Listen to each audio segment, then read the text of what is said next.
की शुरुआत होती है वैलेरी से, जो एक बहुत ही अच्छी मोटिवेशनल स्पीकर है और पूरी दुनिया में मशहूर भी है। सबको उसकी बातों से उम्मीद मिलती है, पर वो किस तकलीफ से गुजर रही है कोई नहीं जानता।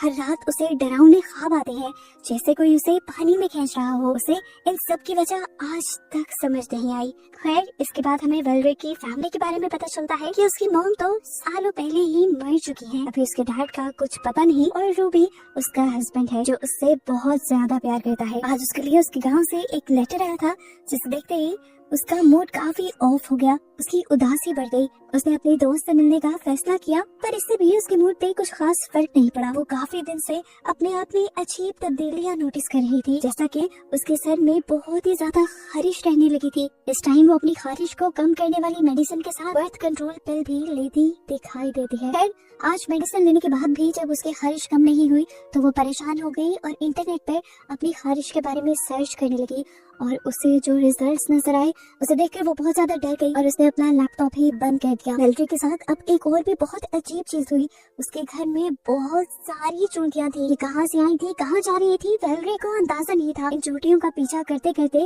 वैलेरी को चूंटियों का बना एक पूरा घर अपने घर के अंदर नजर आता है। उसे झाँक कर अंदर देखा तो अंदर बहुत सारी चींटियां थी, जिन्हें देखकर वो डर गई। अगले दिन दिखाया जाता है वैलेरी को अब एक इंटरनेशनल टूर के लिए जाना था, जिसके लिए उसे बर्थ सर्टिफिकेट की जरूरत थी। उसने अपने डॉक्यूमेंट्स में देखा तो उसके पास बर्थ सर्टिफिकेट नहीं था। शायद वो उसकी मॉम के पास था, जिसके लिए वो अपनी आंट के पास गई। असल में उसे अपनी आंट से उस बॉक्स के बारे में पूछना था जो उसकी मॉम उसके लिए छोड़ के गई थी, लेकिन यहाँ पर वो अपनी मॉम की काफी बातें करने लगी, क्योंकि वो अपनी मॉम को बहुत ज्यादा याद करती थी। उसकी आंट ने उसे एक लॉकर का एड्रेस बताया जहाँ पर वो बॉक्स रखा हुआ था। वो जब उस गोदाम में गई तो यहाँ आकर वैलेरी और उसकी आंट ने देखा कि वो बॉक्स यहाँ से गायब था। ये दोनों परेशान हो गई तो वैलेरी की आंटी ने कहा, शायद तुम्हारे डैड यहाँ आए हो और इस बॉक्स को ले गए हो, ये भी तो हो सकता है। अब वैलेरी सब कुछ छोड़ छाड़ कर घर आ जाती है, और आज भी घर आने पर उसके सर में इतनी खारिश हो रही थी कि वो पागलों की तरह दोनों हाथों से अपना सर खुजा रही थी। और उसके पास बैठे हस्बैंड को भी उसकी ये आदत बहुत ही अजीब लगने लगी थी। वैलेरी को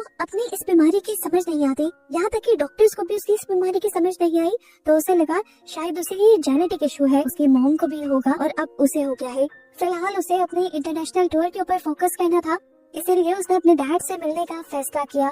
जाने से पहले उसने अपने सर पर कैप पहन ली ताकि वो लोगों के सामने अपने सर पे खारिश ना करे। वैलेरी गांव में आकर अपने डैड से मिलती है, जो पहले एक सोल्जर थे लेकिन अब एक मॉन्क बन चुके थे। वैलेरी ने उनसे पूछा, आप उस बॉक्स के बारे में जानते हैं जो मॉम मेरे लिए छोड़ के गई थी? उसके डैड ने कहा, नहीं, उसके बारे में मुझे कुछ नहीं पता। यही उसके डैड के कमरे में एक बहुत ही अजीब पेंटिंग भी लगी हुई थी। वैलेरी ने जब उस पेंटिंग के बारे में पूछा तो उसके डैड ने उसे सांची नाम की एक एंटिटी की कहानी सुनाना शुरू की। दरअसल सांची एक पैरासाइट था जो इंसानों के साथ रहता था और उनकी स्पिरिचुअल पावर से फीड करता था। सांची जिस इंसान के ऊपर कब्जा कर ले उस इंसान के साथ तब तक रहता है जब तक वो उसे पूरा खत्म न कर दे। खैर, वैलेरी यहाँ पर इन सारी चीजों की इन्फॉर्मेशन लेने नहीं आई थी।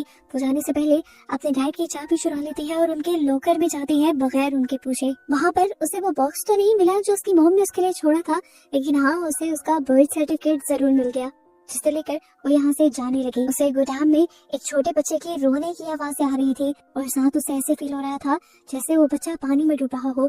उसने आवाज का पीछा किया तो वो एक स्टोर रूम तक पहुंची। इस स्टोर रूम के अंदर बहुत सारी केड़ियां भी जा रही थी।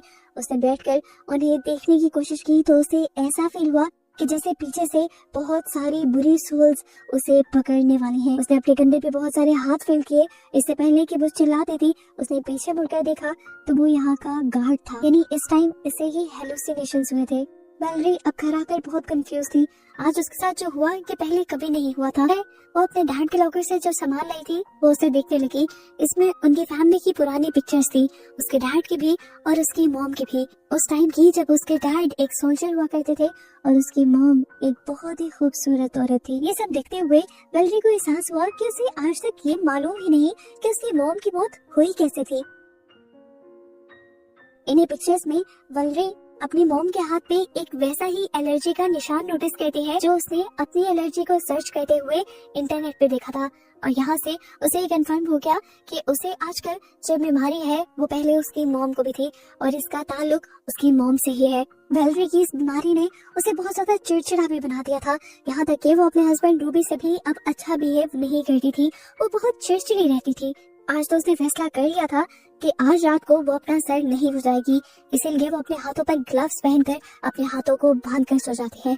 और सुबह उसकी आंख एक बहुत ही बुरे झटके से खुलती है। उसने देखा कि उसके हाथों पर अब ग्लव्स नहीं थे और उसने अपने सर को खुजा खुजा कर अपने स्कैल्प को इतना जख्मी कर लिया था कि उसमें से बहुत ज्यादा खून आ रहा था, जो देखकर वो डर गई। वो अपनी मॉम की इस पिक्चर को लेकर अपनी आंटी के पास जाती है जिसमें उनकी एलर्जी दिखाई गई थी। उसे देखकर आंटी उदास हो जाती है और वेलेरी को बताती है कि तुम्हारी मॉम पर शायद कोई कर्ज था, कोई श्राप था, जिसकी वजह से वो मर गई। मैंने उसे बचाने की बहुत कोशिश की पर कोई फायदा नहीं हुआ। वेलेरी ने सवाल किया कि डैड ने इस सब के बारे में क्या किया।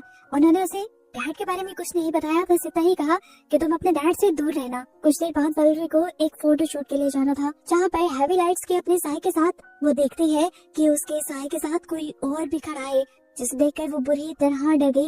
लेकिन उसने यहाँ पर किसी को भी अपनी फीलिंग एक्सप्रेस होने नहीं दी। वो अब घर आ गई और घर आकर भी वो सर कुचा रही थी। उसने अपने सर में इतनी खारिश की कि खून निकल आया और इस खून को रॉबी ने भी नोटिस कर लिया। उसने यहाँ रॉबिन से झूठ बोल दिया कि नहीं ऐसा कुछ नहीं है। वेलेरी इस चोट को लेकर तो कोई बहाना बना देती है और जैसे ही मेडिसिन वाली दराज खोलती है तो वहाँ पर उसके हस्बैंड को उसकी बर्थ कंट्रोल पिल्स दिख जाती हैं, जिसे देखते ही उसके और रूबी के दरमियान में लड़ाई होना शुरू हो चुकी थी। वेलेरी भी गुस्से में थी, वो अपने आप से जूझ रही थी। ऐसे में उसने रूबी से कह दिया, ठीक है तुम मुझसे दूर ही रहो, यही बेहतर है। और इस तरह उनके रिश्ते में दरार आना शुरू हो गई। वेलेरी अब अकेले अपने रूम में रह रही थी। उसने अब सोच लिया था कि हर रात वो अपना सर नहीं खुजाएगी, इसीलिए रात में वो अपने हाथों को बांध कर सोई। लेकिन जब सुबह उठी तो वो परेशान हो गई क्योंकि उसके हाथ खुल चुके थे और उसने आज भी अपने स्कैल्प से खून निकाल लिया था। वो अब इतनी बात समझ गई थी कि उसके साथ जो कुछ भी हो रहा है इसमें कोई दूसरी एंटिटी इन्वॉल्व है, क्योंकि वो खुद अपने हाथ नहीं खोल सकती थी। ये कंफर्म था कि रात में किसी और ने उसके हाथ खोले थे। उठते ही वेलेरी दोबारा अपने घर में बहुत सारी चूंटियों को नोटिस करती है। वो परेशान हो जाती है और इन चूंटियों का पीछा करते करते उनके घर तक पहुंचती है। वो देखना चाहती थी आखिर ये चूंटियां करती क्या है, इसलिए वो अपनी घर की दीवार तोड़ने लग जाती है और तभी उसके घर पर नॉक हो जाता है। बाहर देखने को मिला कि उसके डैड आए हुए थे।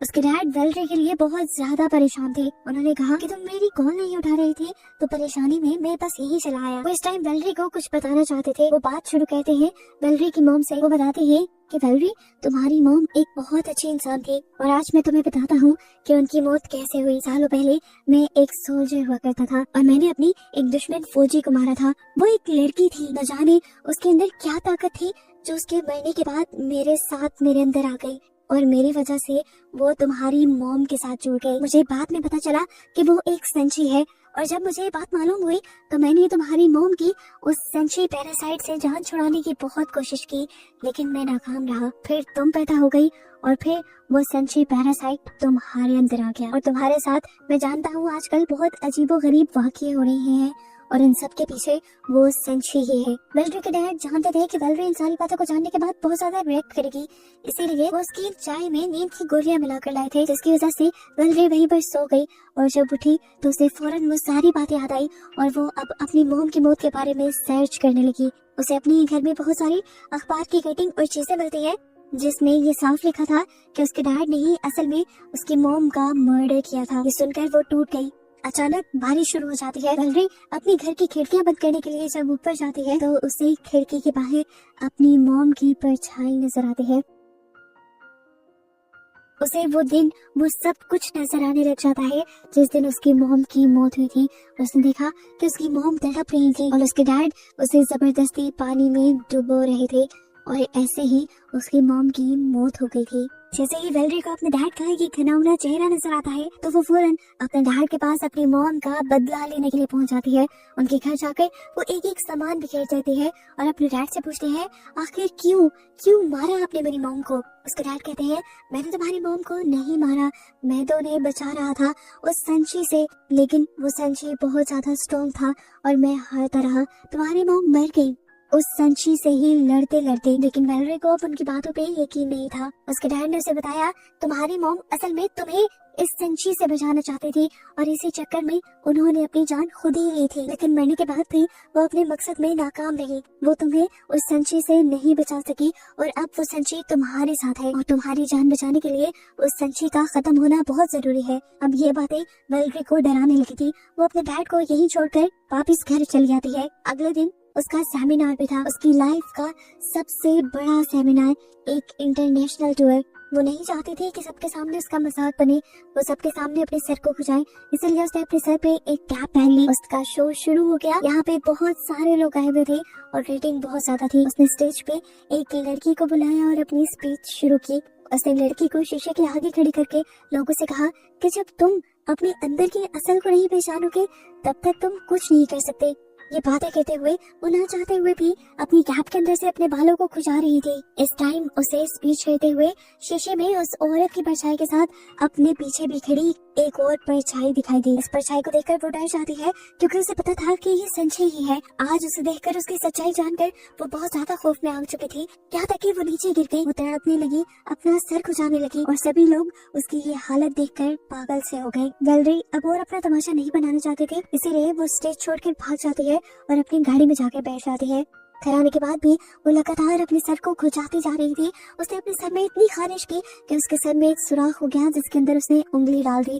उसकी उंगली ब्रेन से टच होने की वजह से उसका ब्रेन डैमेज हो गया और उसको सब कुछ समझ आना ही बंद हो गया। वो वहीं पर बेहोश होकर गिर गई। शुक्र था कि घर पे इस टाइम रॉबी था, जिसने उसकी इस खराब हालत को देखते हुए उसे हॉस्पिटल पहुंचा दिया। वक्त पर हॉस्पिटल पहुंचने की वजह से वेलेरी की जान तो बच गई, लेकिन अभी वेलेरी के ऊपर एक बहुत बड़ी मुसीबत थी।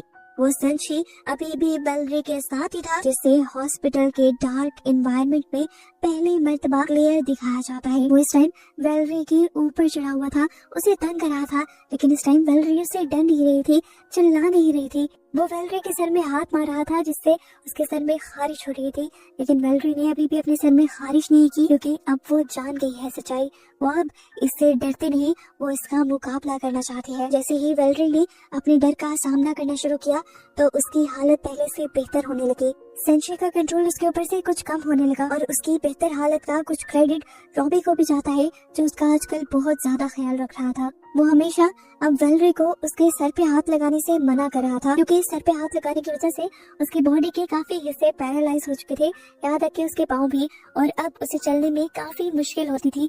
वो नए तरीके से चलना सीख रही थी। अब सोते हुए वेलेरी अपने सर में खारिश न करते, इसीलिए रॉबी ने उसके हाथ बांध दिए, लेकिन जब वो सुबह उठा तो देखा कि उसके हाथ खुले हुए थे। वेलेरी ने अपने सर में खारिश भी की हुई थी। उसके पास एक सीजर भी थी, जिसे देखकर रॉबी को लगा कि उसने अपने हाथ खुद ही काटे हैं। उसे गुस्सा आ गया ये देखकर कि वेलेरी खुद ही ठीक होना नहीं चाहती और वो फजूल में ही उसके ऊपर इतनी मेहनत कर रहा है। वेलेरी ने उसे समझाने की कोशिश की कि ये सब उसने नहीं किया, ये संची ने किया है, लेकिन वो उसकी एक सुनने को तैयार नहीं था। रॉबी अब गुस्से में उसे छोड़ गया था। वेलेरी बिल्कुल अकेली पड़ चुकी थी, वो हार रही थी, उसे किसी के सहारे की जरूरत थी, इसीलिए वो अपनी ही मोटिवेशनल वीडियोस देखने लग जाती है, जिससे उसे काफी सहारा मिलता है। उसने फैसला कर लिया था कि अब वो उस एंटिटी से यानी संशी से खुद लड़ेगी ताकि ये सारे मसले हल हो जाए। रात में उसने रॉबी को बेहोशी की दवाई देकर सुला दिया और फिर वो अपने एक रूम में आ गई जहाँ पर बहुत सारे मिरर्स थे। यहाँ आते ही वो जोर जोर से चिल्लाने लगी, बताओ तुम कौन हो, मुझे क्या चाहती हो, मेरे सामने आओ। काफी देर तक उनके सामने कोई नहीं आया, पर कुछ ही देर बाद एक शीशे में से एक डरावना हाथ निकला जिसने पीछे से आकर वेलेरी को पकड़ लिया। ये हाथ असल में संची का ही था, जो एंटिटी अब फाइनली उसके सामने आ चुकी थी। वो सामने आकर अपनी डरावनी आवाज में वेलेरी से कहते हैं कि मैं तुम्हें नहीं छोड़ूंगा। उसने अब वेलेरी को पकड़ लिया था और उसके गर्दन पे चाकू रख दिया था।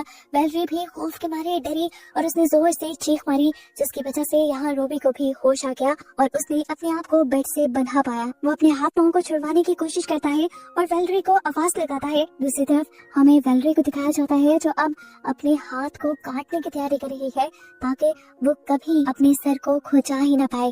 उसने अपने हाथ पे एक मार्क बनाया और उसे एक कटर के नीचे रख दिया, लेकिन कोई भी इंसान अपने आप को इतना दुख कैसे पहुंचा सकता था। वो कई मर्तबा हौसला करने पर भी अपना हाथ नहीं काट पाई, लेकिन फिर वो एक मर्तबा हिम्मत करती है और तेजी से मशीन के सामने आकर मशीन के नीचे अपना हाथ रखकर एकदम से उसके ऊपर वो कटर चला देती है।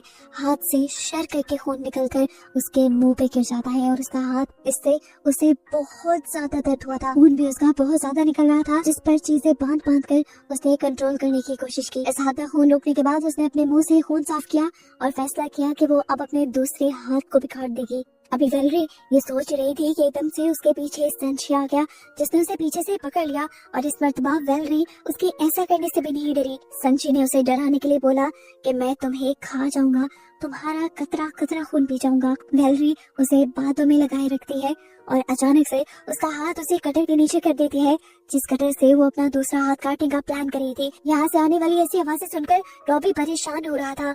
यहाँ वेलरी पूरी तरह संची से लड़ने के मूड में थी। हाथ काटने के बाद उसने वो मशीन ही उठा ली और उससे इस संची के ऊपर हमला करना शुरू कर दिया।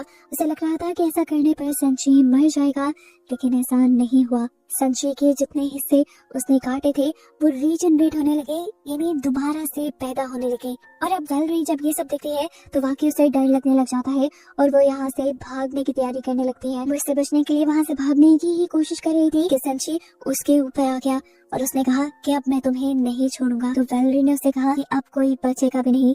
ये कहते हुए ही वो अपने आप को घसीटते घसीटते पानी के अंदर ले गई और उसने पानी के अंदर जंप कर दिया। वेलरी के पानी के अंदर कूदते ही संची भी उसके साथ पानी के अंदर कूद जाता है, लेकिन पानी उसका सबसे बड़ा दुश्मन था। वो इस पानी के अंदर तिलमिलाने लगा और वेलरी उसका हाथ पकड़कर उसे वहीं रोकने की कोशिश में लग गई। और आज उसे समझ आया कि क्यों उसकी मॉम उस दिन पानी में कूदी थी। वो उसी संची को मारने के लिए कूदी थी और उसकी मॉम के मर्डर में उसके डैड का कोई हाथ नहीं था। उसके मॉम की मौत इसी संची की वजह से हुई थी, उनकी मौत कोई मर्डर नहीं था। यहाँ दिखाया जाता है कि रूबी किसी तरह अपने आप को छुड़वा कर बाहर निकलता है तो वेलरी को पानी में डूबता हुआ पाता है और जल्दी से पानी में जंप करते हुए उसको बाहर निकाल लेता है। बाहर निकलते हुए हम उसके हाथ में एक छोटे से काले बच्चे को देख रहे थे। ये संची का ही छोटा वेरिएंट था, मतलब कि संची अब कमजोर हो गया था और कुछ ही देर में पानी में रखने पर वो इस पानी में ही हल होकर खत्म हो जाता है।